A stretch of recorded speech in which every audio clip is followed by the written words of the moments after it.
Assalamualaikum warahmatullahi wabarakatuh. Di sini saya akan menjelaskan tentang Gestalt terapi. Yang pertama, introduction atau definisi dari Gestalt terapi ini sendiri. Gestalt adalah suatu terapi konseling dengan pendekatan yang eksistensial, fenomenologis dan berbasis proses yang dibuat berdasarkan premis bahwa individu harus dipahami dalam konteks hubungan mereka yang sedang berlangsung dengan lingkungan. Tujuan awalnya adalah agar klien dapat memperluas kesadaran mereka akan apa yang mereka alami saat ini. Melalui kesadaran ini, perubahan secara otomatis terjadi. Pendekatan ini bersifat fenomenologis karena berfokus pada bagaimana perspektif ke klien tentang realitas dan eksistensial, karena didasarkan pada gagasan utama bahwa manusia selalu berada dalam suatu proses menjadi, membentuk kembali, dan menemukan jati dirinya sendiri. Sebagai sebuah pendekatan yang bersifat eksistensial, terapi Gestalt ini memberikan perhatian khusus pada eksistensi atau keberadaan manusia itu sebagai individu yang mengalaminya sendiri, dan menegaskan bahwa kemampuan manusia untuk tumbuh dan sembuh melalui kontak interpersonal dan wawasan. Kesimpulannya, tentang introduction atau definisi dari terapi Gestalt ini adalah pendekatan ini berfokus pada di sini dan saat ini dan bagaimana, serta aku dan kamu dalam berhubungan.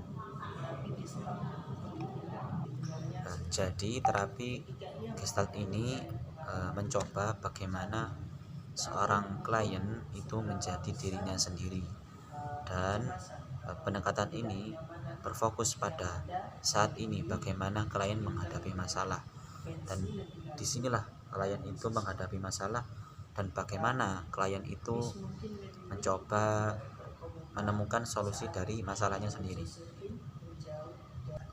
Dengan terapi ini, klien ini akan memperluas kesadarannya. Setelah klien ini luas kesadarannya, dia akan bisa menemukan solusi dari masalahnya tersebut. Selanjutnya adalah konsep utama dari terapi Gestalt ini. Fritz Perls mempraktikkan terapi Gestalt ini dengan cara yang paternalistik. Klien harus tumbuh dewasa, berdiri di atas dua kakinya sendiri, dan menghadapi masalah hidup mereka sendiri. Gaya Perls dalam melakukan terapi melibatkan dua agenda pribadi.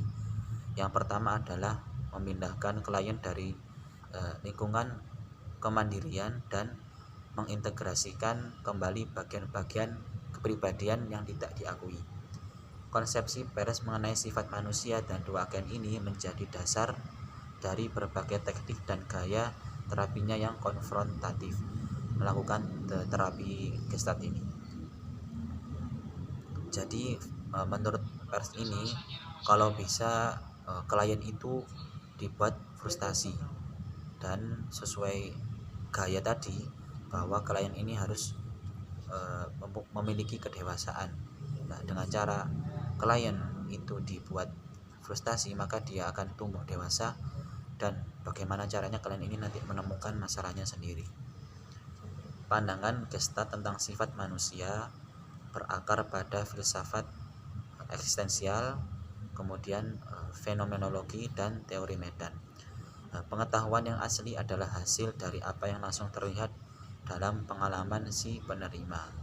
Seperti pada introduction tadi, bahwa pendekatan ini bersifat eksistensial. Terapi Gestalt ini bertujuan untuk kesadaran dan kontak dengan lingkungan yang terdiri dari dunia eksternal dan internal. kualitas kontak dengan aspek-aspek dunia eksternal, misalnya seperti orang lain dan lingkungan.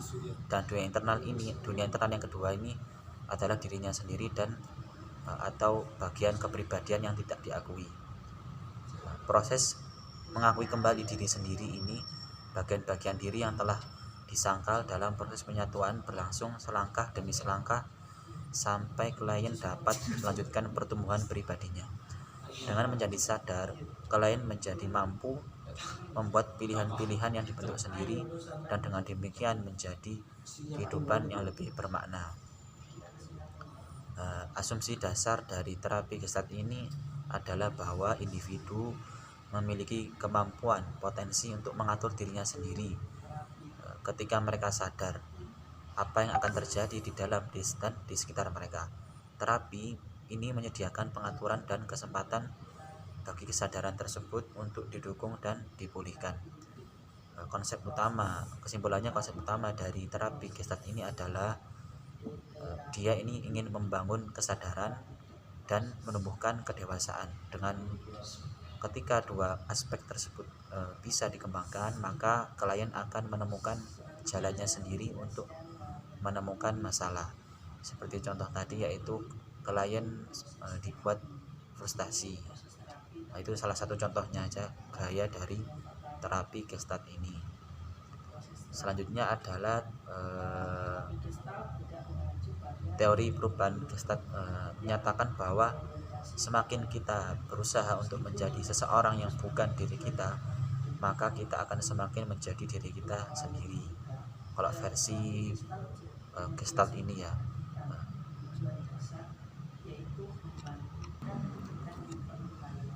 Terapi Gestalt ini mencoba agar klien ini menjadi dirinya sendiri, meskipun tadi ada mungkin tetap dalam teori-teori ini ada perbedaan-perbedaan dari para tokohnya.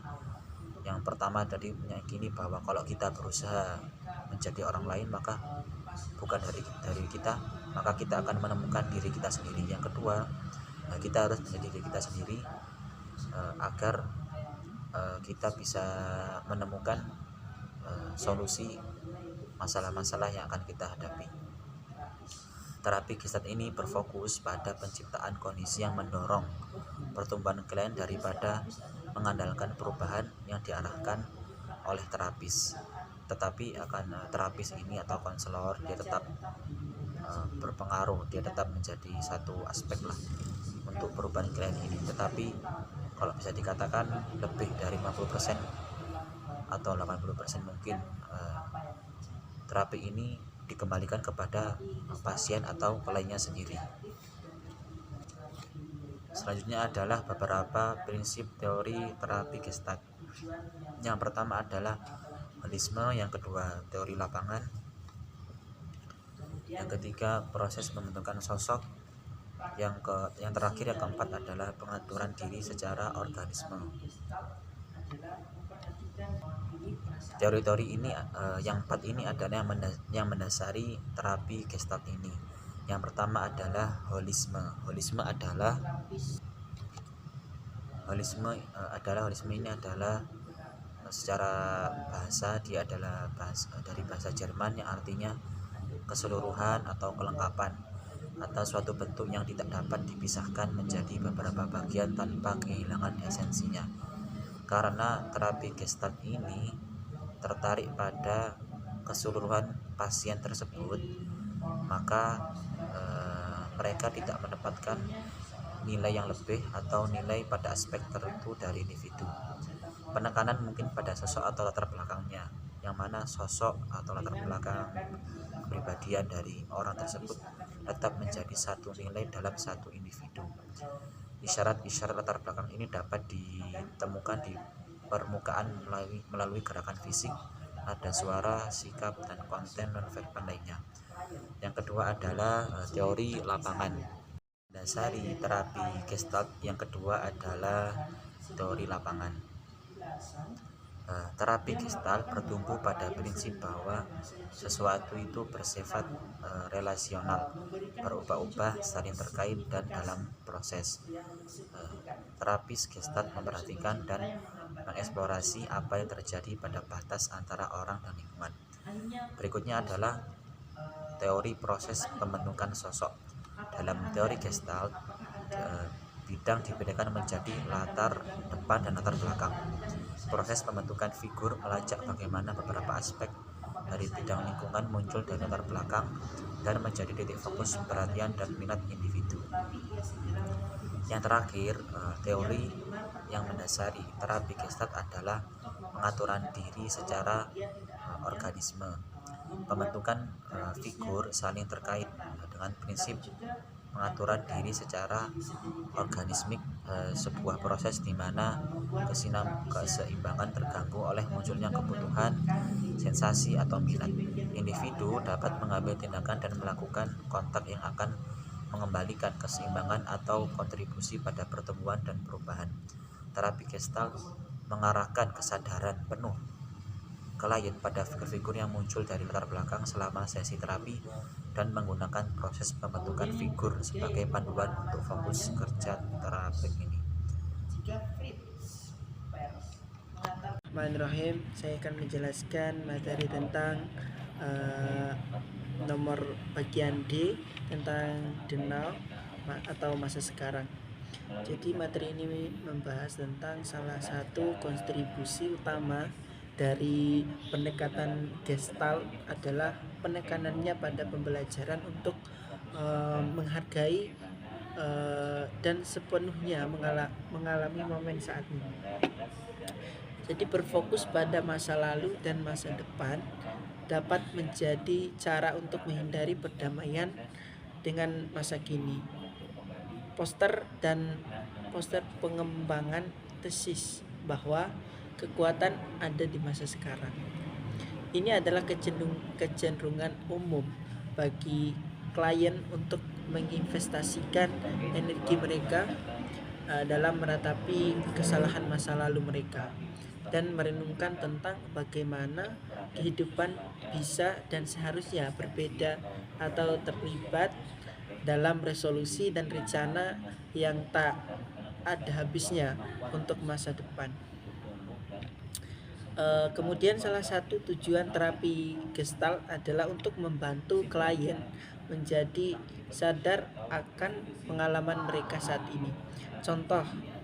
Sebagai contoh, jika Joseph Hill mulai berbicara tentang kesedihan, rasa sakit, dan kebingungan, terapi Gestalt mengundangnya untuk mengalami kesedihan, rasa sakit, dan kebingungannya sekarang. Ketika ia memperhatikan pengalamannya saat ini, terapi mengukur seberapa besar kecemasan atau ketidaknyamanan yang ada dan memilih intervensi lebih lanjut yang sesuai.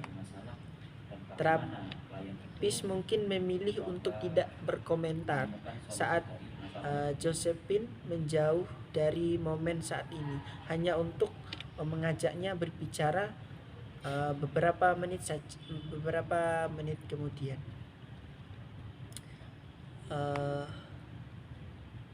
Kemudian salah satu tugas terapis adalah membantu klien mengidentifikasi cara-cara mereka memblokir energi dan mengubah energi yang diblokir ini menjadi perilaku yang lebih adaptif. Klien dapat didorong untuk mengenali bagaimana resistensi mereka diekspresikan dalam tubuh mereka. Daripada mencoba untuk menghilangkan gejala-gejala tubuh tertentu, klien dapat didorong untuk menyelidiki sepenuhnya ke dalam kondisi ketegangan. Selanjutnya saya akan menjelaskan materi yaitu proses terapi. Di sini proses terapi terbagi menjadi 4. Yang pertama, proses terapi. Terapi Gestalt tidak mengacu pada metodologi yang berorientasi pada tujuan. Meskipun tidak berfokus pada tujuan yang telah ditentukan untuk klien mereka, terapi Gestalt dengan jelas memperhatikan tujuan dasar, yaitu membantu klien untuk mencapai kesadaran yang lebih besar, dan dengan itu pilihan yang lebih besar. Kesadaran termasuk mengenal lingkungan, mengenal diri sendiri, menerima diri sendiri, dan mampu melakukan kontak. Kesadaran yang meningkatkan dan diperkaya dengan sendirinya dipandang sebagai penyembuhan. Tanpa kesadaran, klien tidak memiliki alat untuk mengubah kepribadian. Dengan kesadaran, mereka memiliki kapasitas untuk menghadapi dan menerima bagian-bagian yang disangkal serta untuk sepenuhnya mengalami subjektif mereka. Kemudian yang nomor 2 yaitu fungsi dan peran terapis. Menurut Peirce, Heverlein, dan Gottman, tugas terapis adalah mengundang klien ke dalam kemitraan aktif di mana mereka dapat belajar tentang diri mereka sendiri dengan mengadopsi sikap eksperimental terhadap kehidupan, di mana mereka mencoba perilaku baru dan memperhatikan apa yang terjadi. Terapi Gestalt menggunakan metode aktif dan keterlibatan pribadi dengan klien untuk meningkatkan kesadaran, kebebasan, dan pengaruh diri mereka daripada mengarahkan mereka ke tujuan yang telah ditentukan. Kemudian fungsi penting dari terapi Gestalt adalah memperhatikan bahasa tubuh klien, isyarat-isyarat nonverbal. Ini memberikan informasi yang kaya karena seringkali mewakili perasaan yang tidak disadari oleh klien.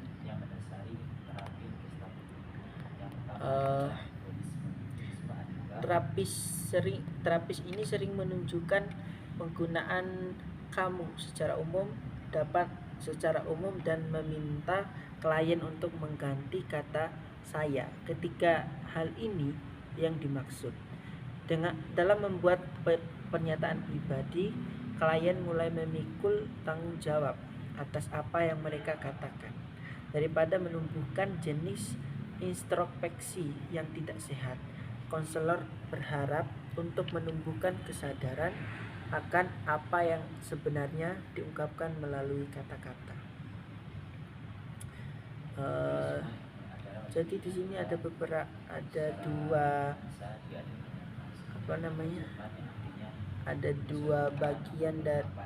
dua bagian lagi dari yang pembahasan tadi, yaitu mendengarkan metafora klien.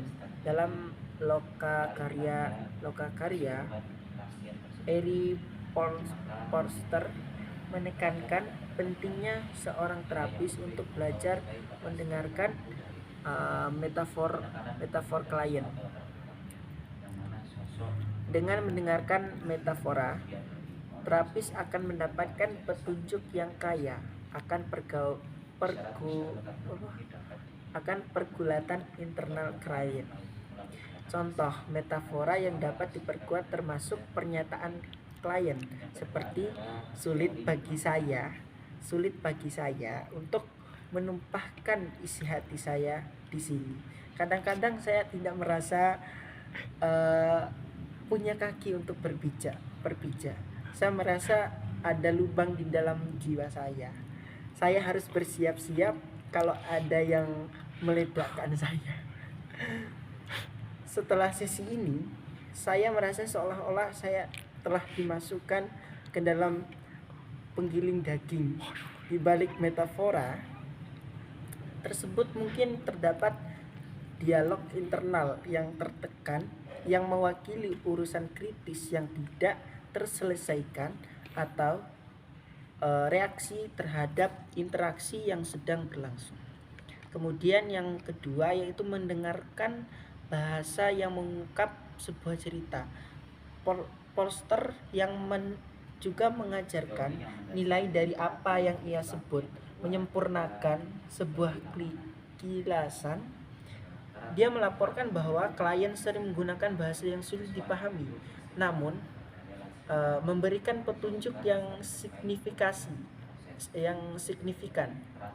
terhadap sebuah cerita yang menggambarkan perjuangan hidup mereka. Akhirnya Polster bertanya kepadanya, apakah Anda menjaga ketertarikan saya saat ini? Apakah penting bagi Anda? Apakah saya bertunangan dengan Anda? Joe tampak terkejut, tetapi ia segera mengerti maksudnya. Ia menerima tantangan Polster untuk memastikan bahwa ia tidak hanya membuat terapisnya tetap tertarik, tetapi juga menampilkan diri sedemikian rupa agar hanya membuat terapisnya tetap tertarik, tetapi juga menampilkan dirinya sedemikian rupa agar para penonton tetap tertarik.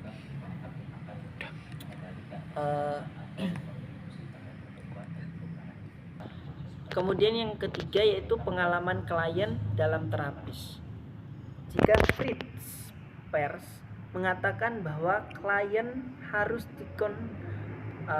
konfrontasi tentang bagaimana mereka menghindari menerima tanggung jawab, sikap dialogis yang dibawa ke dalam terapis Gestalt yang awalnya diciptakan oleh Laura Perls menciptakan landasan untuk tempat pertemuan antara klien dan terapis.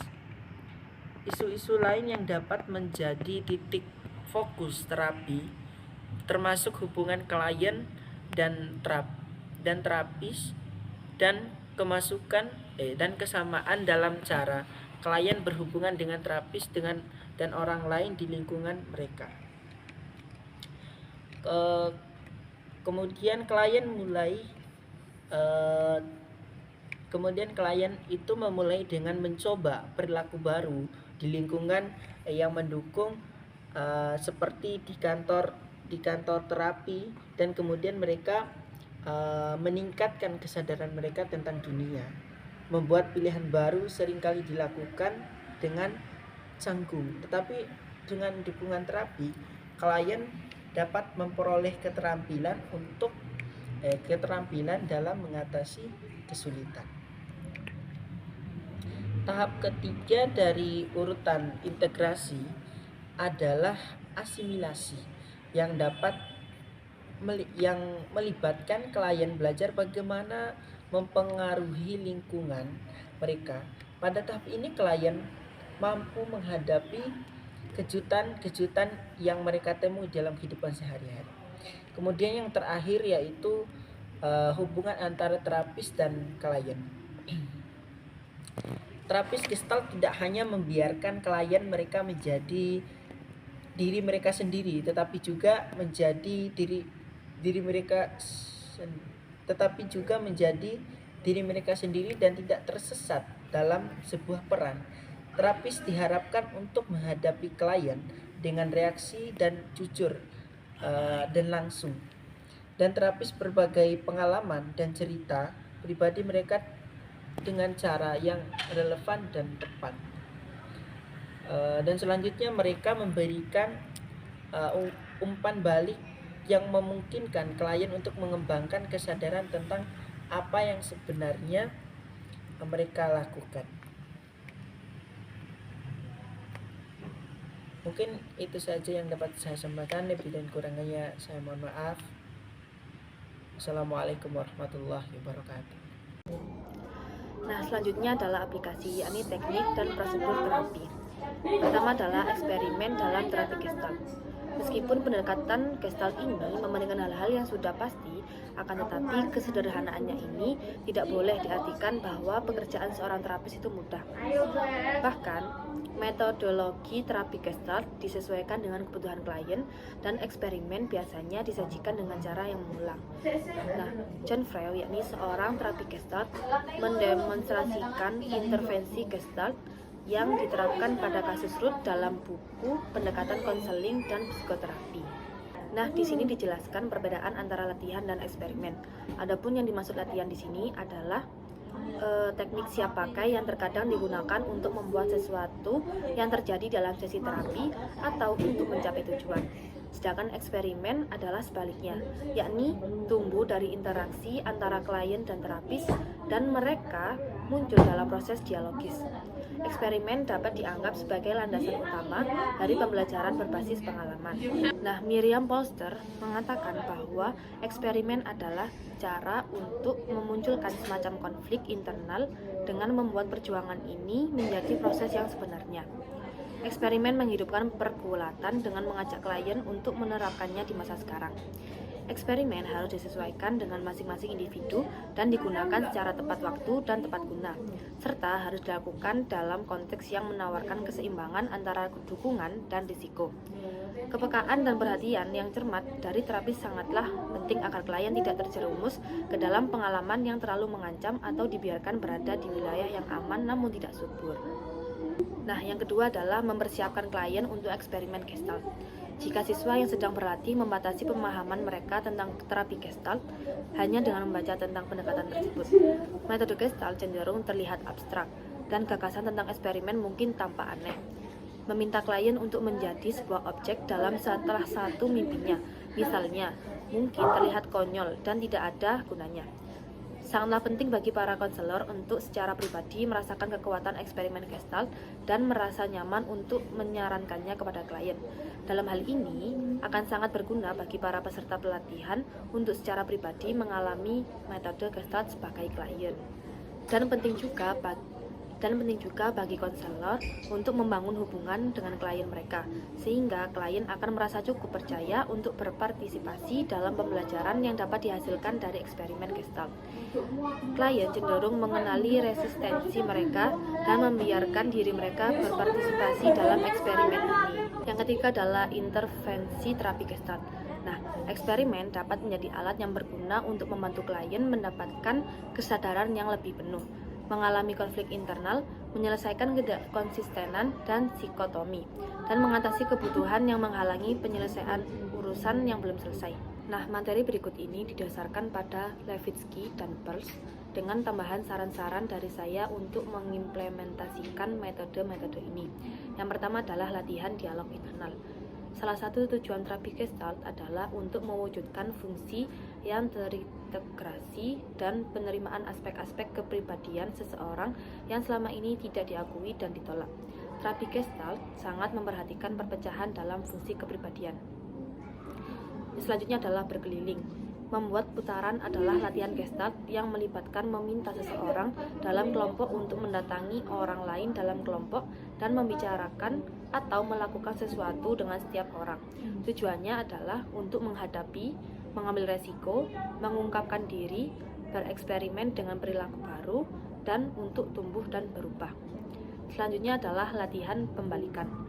Gejala dan perilaku tertentu sering kali merupakan pembalikan dari impuls yang mendasari atau laten. Dengan demikian, terapis dapat bertanya kepada seseorang yang eksibisionis. Selanjutnya adalah latihan. Seringkali kita terjebak dalam latihan dalam hati untuk diri kita sendiri agar kita dapat diterima. Latihan internal menghabiskan banyak energi dan seringkali menghambat spontanitas dan kemauan kita untuk bereksperimen dengan berperilaku baru. Ketika klien berbagi latihan mereka dengan terapis, mereka menjadi lebih sadar akan banyak cara persiapan yang mereka gunakan untuk meningkatkan peran sosial mereka. Selanjutnya adalah latihan melebih-lebihkan. Salah satu tujuan terapi Gestalt adalah agar klien menjadi lebih sadar akan sinyal-sinyal halus dan isyarat yang mereka kirimkan melalui bahasa tubuh. Gerakan, postur tubuh, dan isyarat dapat mengkomunikasikan makna yang signifikan, namun isyarat tersebut mungkin tidak lengkap. Selanjutnya adalah tetap dengan perasaan. Sebagian besar klien ingin melarikan diri dari rangsangan yang menakutkan dan menghindari perasaan yang tidak menyenangkan. Pada saat-saat penting ketika klien merujuk pada perasaan atau suasana hati yang tidak menyenangkan dan dari mana mereka memiliki keinginan besar untuk melarikan diri, terapis dapat mendorong klien untuk tetap dengan perasaan mereka dan mendorong mereka untuk masuk lebih dalam ke dalam perasaan atau perilaku yang ingin mereka hindari. Selanjutnya adalah pendekatan Gestalt untuk pekerjaan mimpi. Dalam psikoanalisis, mimpi ditafsirkan ulang, wawasan intelektual ditekankan, dan asosiasi bebas digunakan untuk mengeksplorasi makna mimpi yang tidak disadari. Sebaliknya, tujuannya adalah untuk menghidupkan kembali drama dan menghidupkannya kembali seolah-olah terjadi sekarang. Selanjutnya adalah aplikasi untuk konseling kelompok. Sebagai orientasi terapi yang didasarkan pada teori lapangan, terapi Gestalt sangat cocok untuk konteks kelompok. Nah, terapi Gestalt mendorong pengalaman dan tindakan langsung, bukan hanya membicarakan konflik masalah dan perasaan. Jika para anggota memiliki kecemasan yang berkaitan dengan suatu peristiwa di masa depan, mereka dapat mewujudkan kekhawatiran di masa depan tersebut di masa sekarang. Fokus di sini dan sekarang ini menghidupkan kelompok dan membantu dengan jelas. Beranjak dari pembicaraan ke tindakan seringkali dilakukan dengan menggunakan eksperimen dalam kelompok. Terapi Gestalt menggunakan berbagai macam intervensi yang dirancang untuk mengintensifkan apa yang dialami oleh anggota kelompok pada saat ini dengan tujuan untuk meningkatkan kesadaran. Meskipun para pemimpin kelompok Gestalt mendorong para anggotanya untuk meningkatkan kesadaran mereka dan memperhatikan gaya interpersonal mereka dalam berhubungan, para pemimpin cenderung mengambil peran aktif dalam menciptakan eksperimen untuk membantu para anggotanya memanfaatkan sumber daya mereka. Nah, pemimpin Gestalt secara aktif terlibat dengan para anggota dan para pemimpin seiring melakukan pengungkapan diri sebagai cara untuk meningkatkan hubungan dan menciptakan rasa kebersamaan di dalam kelompok. Pemimpin Gestalt berfokus pada kesadaran, kontak, dan eksperimen. Sekian presentasi dari kelompok 6. Apabila ada kurang lebihnya, kami mohon maaf.